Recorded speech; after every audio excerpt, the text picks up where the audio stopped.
Source of pain. We're gonna figure out the source. Let's find out. It's cold. Turning over in my sleep, my skin trembles at contact with the outside air. After thinking that today is cold, a bitter look came over my face. The only thing that's different is not the temperature, but the warmth next to me. I can't believe I'm getting used to sleeping with the enemy. I start to self-loathe as I recall the heat of the arms that held me. A sweet, bitter, subtle taste spread through my chest. I wonder if the reason I feel restless like this is because I've lost the close exchanges of the marriage contract. Even now, a few days after the incident where the beast escaped, Suren is still very busy. Due to that, we haven't seen each other very much lately.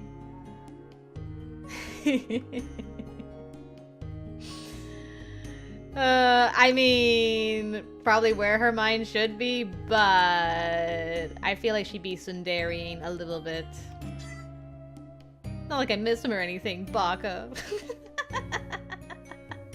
Yep. It's not like I'm feeling lonely or anything. I'm sure I just can't keep up with the rapidly changing living conditions. It's not like there's any other reason. I'd better hurry up and get dressed. I should put on some degree of clothes before I call for Naran. Probably a good idea. That boy would have a heart attack. With a break in my thoughts as I stood up, I started to put on my folded clothes. But as I unfolded the sleeves, a piece of paper fell out of the garment and stopped me from getting dressed. Shalu. Since then, I've been to the Roos women's residence many times, but I've never been able to see Shalu. That is hella suspicious. Instead, what was left behind was this paper, a letter from Shalu. What was written on the white paper was, "I'm sorry we haven't been able to meet. I'll definitely go see you once I'm ready, emotionally." Ready emotionally. Due to the way things ended, it might still be awkward for her to see me. That does make sense, but I wonder why I have a strange feeling of turmoil in my heart. Same. I'd like to see her as soon as possible. Where is Shalu going every day? I hope it is not a dangerous place. As I closed my eyes and prayed with all my heart, then I heard a knock at the door. I was so distracted by my thoughts that I responded reflexively, "Oh no." "Oh, yes." The person on the other side of the door, who took that as an acknowledgement, entered the room. The figure I recognized in the corner of my consciousness somehow froze at the entrance. Oh no. Naran, I'm sorry! I wasn't thinking! I'm sorry! Huh? Oh. Realizing I was in the middle of getting dressed, I clapped my hands at Naran's reaction. I'm sorry too. I'll finish getting dressed, so wait a moment. I'll be outside. It'll only take a second. I already had on my wrap and my undergarments. And, well, it was Naran. Like, who cares? Girl went from being like, no one has ever seen me undressed, to like, it's just Naran. I mean, whatever. I've even had Auri put my wrap on for me, so I continue to get dressed without really caring. Auri was your fiancé! This is not the same. Girl's getting too comfy. Oh, bro gave me something to give you to... Naran did not look straight at me, and his eyes wandered restlessly.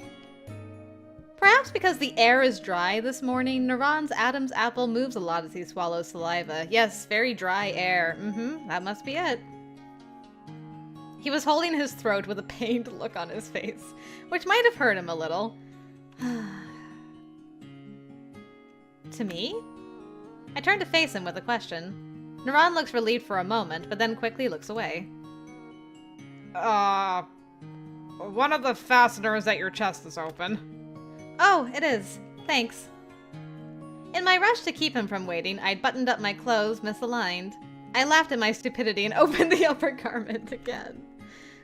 While I was fixing it, Naran kept staring at the package in his hand, just like, I just need to focus on this, and everything will be fine. It must be very important. The nape of Naran's neck was red, perhaps due to the overly bright morning sun. Dry air, bright morning sun. Yes, these are the valid reasons for his reaction today. I was worried about him. Naran seemed to be busy helping Suren these days, so maybe he was getting sick. That package is from Suren? This time, I finished dressing properly and turned around.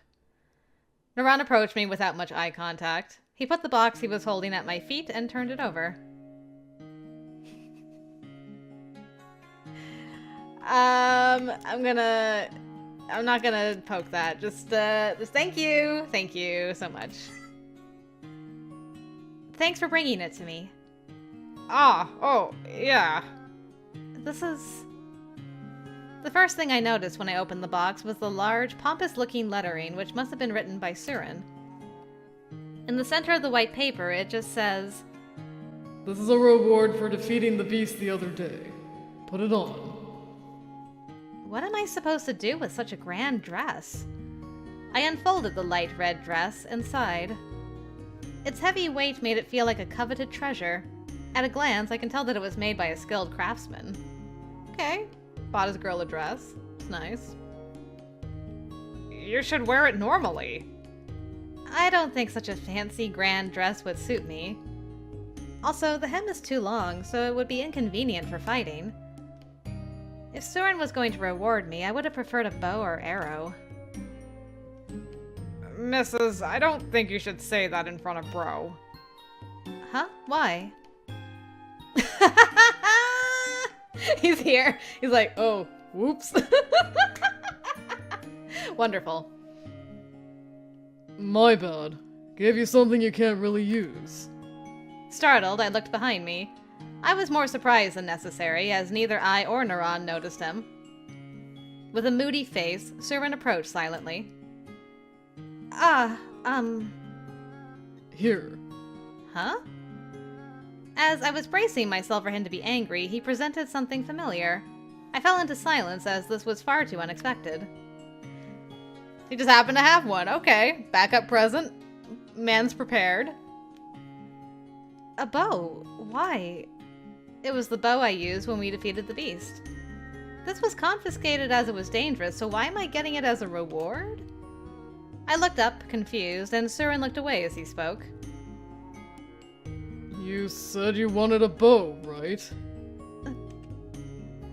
What's up with giving me a weapon? But more than that, it's like he knew what I was going to say. I mean, he probably did. He's gotten to know you pretty good by now. I really can't let my guard down with this guy. You really can't.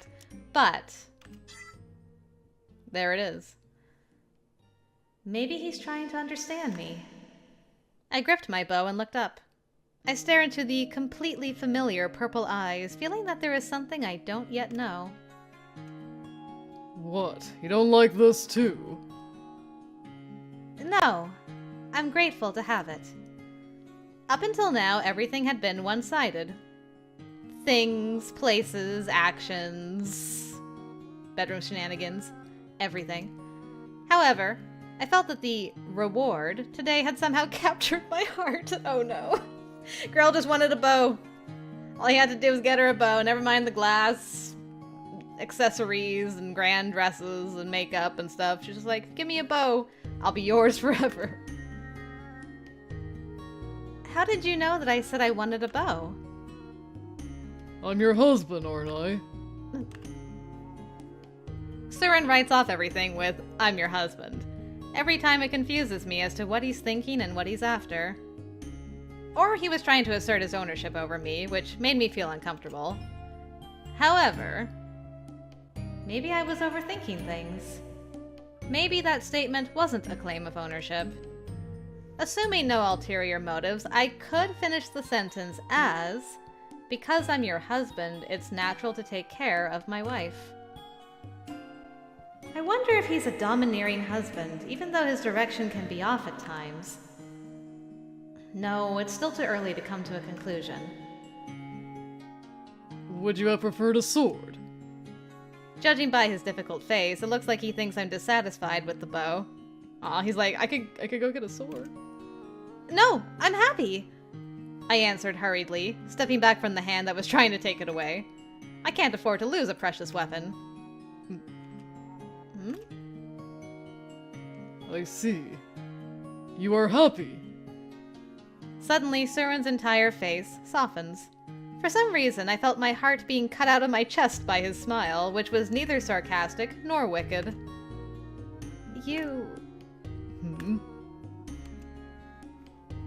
For a moment, I saw it as the face of a husband who is pleased to give a gift to his beloved wife. I hate myself for feeling that way, and I drop my gaze. There's no way. Suren can't possibly love me. I'm just a tool to him. With an incomprehensible chest pain, I turned my back on Suren. Take care. Yeah. I'll be late again today, so go to bed without me. Understood. Not wanting him to realize how shaken I am, I see him off with just my voice. When there was no more sign of Suren, I exhaled in relief and sat down on my bed. Bro can't just be honest. He should just say it's a present to his wife. No way. There's no way he tried to make a woman who he ridicules happy. It's as if he guessed what I was thinking just now, and my voice becomes unnaturally hard. With a wry smile, I tried to speak out weakly. I'm sure he just didn't want me to keep borrowing one. Bro isn't the only one who can't just be honest. Oh, pew pew pew pew pew pew! Got her. Huh? Mrs. You realize that Bro really is a gentle guy, haven't you? I'm sure there's probably parts of you that aren't convinced yet, but... I think that Bro is trying to honor you as his wife. Do you still hate Bro? Rather than hate, don't forget that I was kidnapped along with everyone and brought to Nasla.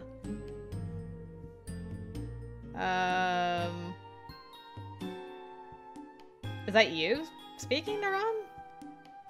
So, don't you think it would be wrong for me to like him?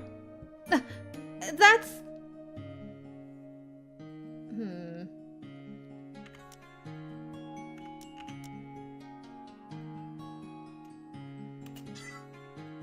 There you go. I don't think so. My heart jumped in my chest like a stake had been driven through my heart. My voice trembled at the denial. Why am I so upset? Naran's words are wrong. The more I try to deny it, the more an incomprehensive feeling of disgust rises up. At the same time, for some reason, Suren's smile from earlier flashed behind my eyelids and I found it hard to breathe. My chest ached unbearably. Ah! Oh, there's something else inside. Running from my pain, I changed my thoughts. When I looked inside the box, I found a small basket under the dress. I opened the wooded lid and took out the contents. A necklace? Much like the dress, this also looked like a luxury item. A teardrop-shaped crimson ball sways at the tip of a thin gold chain. After saying all that, Bro's a liar after all. Huh? Remember, the first time we ate together, he said, I'd never... It's nothing. But hey, I'll help you put that on. Naran, what are you saying? What's going on? No, such a beautiful jewel doesn't suit me. Mrs., you really should have more confidence in yourself. And it would be a waste to put away such a precious jewel. If you feel that way, why don't you put it on? Who? Me? But I'm a guy. I know that. This is for a woman. Right. I find his neat face to be cute again. Naala, what are you doing to this boy? I thought he had a well-put-together face, but looking at him again, I realize he's quite the beautiful young man. Naala! Naala, you just... you need to chill. You just got gifts from your husband, and you're like, yo, Naran, though, quite a beautiful young man. Even though I was kidding when I originally said it, I really do want to try saying that it'll look good on him. Oh, God.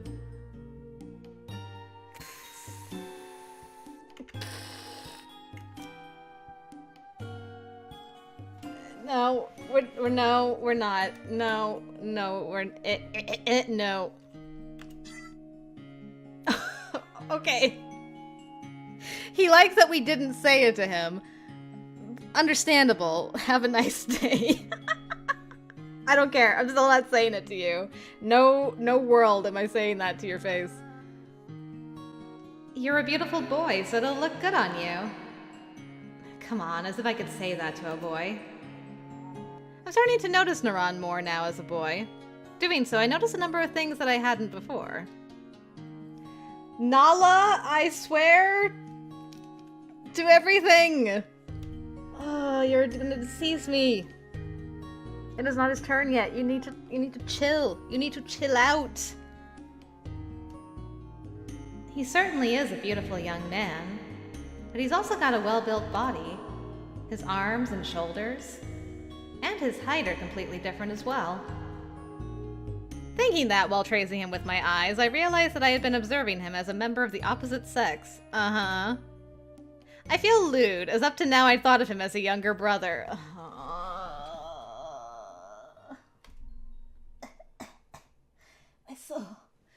My soul, what's left of it, is trying to escape. Naala, please, have pity. Immediately becoming embarrassed, I thrust the dress out to hide my shame. Try wearing the... Naran, you need to escape. Escape, run away, please. Oh, hey, try wearing this dress.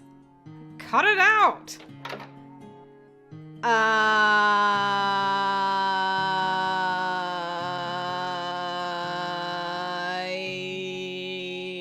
don't even know what to say about this.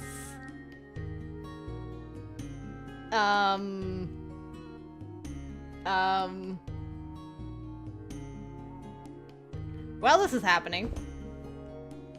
Oh, I'd forgotten the arrows.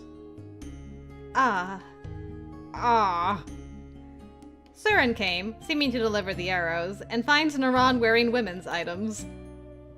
A strange air flows between the two. This music... Excuse me, Naran. I didn't know you were into that kind of stuff. Hey, bro! That's not the reaction you're supposed to have! Next time, shall I buy one for you? Wait, bro! His rebuttal is blocked by an emotionless door. Naran's hands touch the floor as he falls into despair. You know what?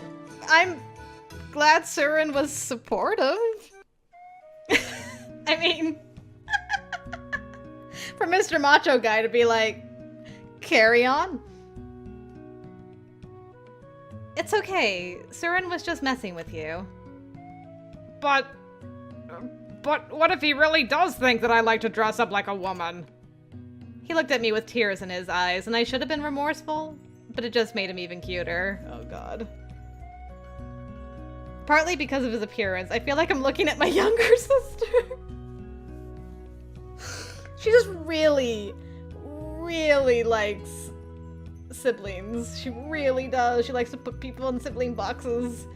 Naala, please. Please stop. It's time to stop. I'm sorry. That's not a serious apology at all. His pouty way of saying it is hilarious. I pat Naran's head, now treating him completely like my younger brother.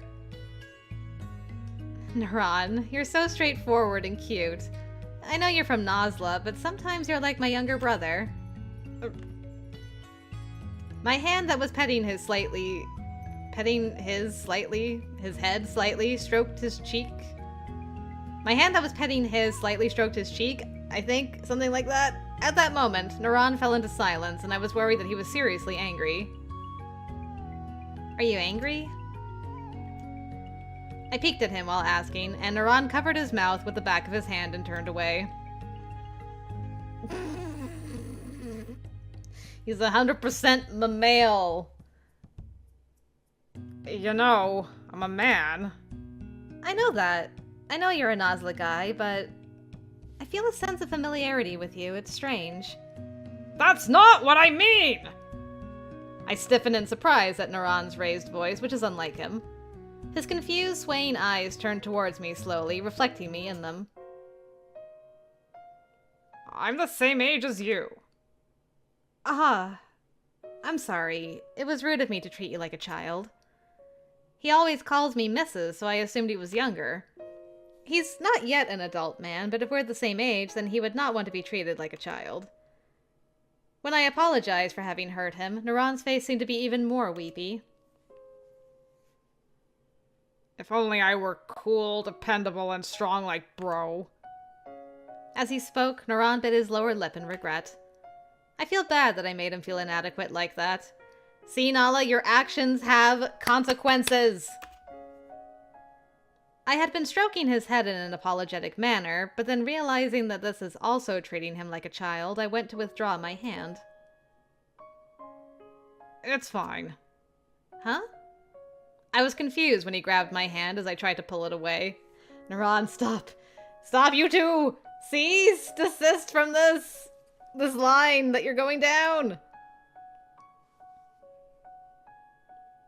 I must be a kid after all, because that makes me feel calm. No, you did not just call him a good boy!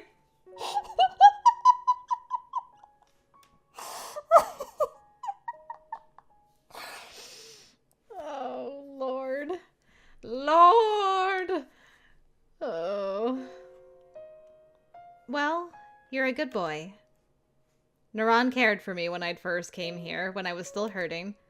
He worried about me when I wasn't eating due to physical and mental fatigue, and prepared liquid food with different tastes every day. That was very kind. There were times when he talked with me for hours. The more I think about it, the more Naran's sincerity permeates my heart. I wonder if I think this way because Naran isn't so masculine. Naran may have been someone from an enemy country, but I realized I was developing a familial-like affinity for him. Which is fine on this route, but please promise me that when we do Naran's route, you do not continue down that line of thinking. Please. Pinky promise me, Naala. Good boy. Hmm? Am I a calming presence for you? Yes, I'm always grateful to you. I see. Naran reiterated good boy as if chewing on my words. As if he'd accepted it, this time he spoke without looking away. If that's the case, you can think of me as a kid. If that's what calms you, then I'm a kid. After saying so, Naran looked down and muttered something. In the first place, I have no right to want anything else. Hmm? The whisper was too small to hear what he said clearly. Naran, it's your turn next. Just wait. Just wait one route. You don't have to even wait that long, man. When I tilted my head and looked at him, he let go of my hand. And I do like it when you pet me. Really? His shy smile is cute, and I smile with him. Yeah. I like it. Then I'll pet you more. While I stroke his black hair, which does feel nice, I realize, what exactly makes him an enemy? We're the same human beings, so why do we have to kill each other? It's a childish and easy question, but due to that, I felt it expressed the essence of the problem. If only all Nasla men were as kind and straightforward as you. Perhaps Roos and Nasla could be allies. I talked as if speaking to myself. Naran paused and turned his serious eyes towards me. I'm not particularly kind. What do you mean? If you're not prepared to accept both sides, then you won't be able to feel kindness as kindness. Implicitly, I felt like I was being told to accept Suren, and frowned.